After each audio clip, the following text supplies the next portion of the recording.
Hey everyone, welcome back to Daily Extension. In this video, I will show you how to use the Volume Booster Chrome extension to increase sound on YouTube, Netflix, Spotify and other websites. So let's get started. Firstly, go to your Google Chrome, then visit Chrome Web Store.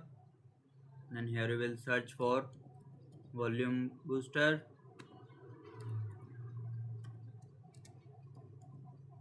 You can now click on Sound Booster, increase volume up, click on Add to Chrome, then Add Extension.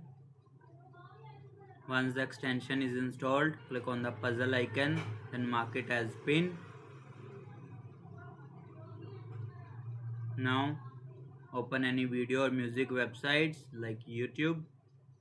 We will play this video.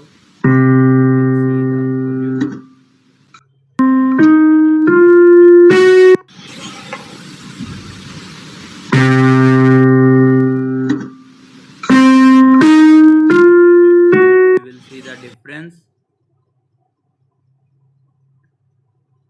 That's it.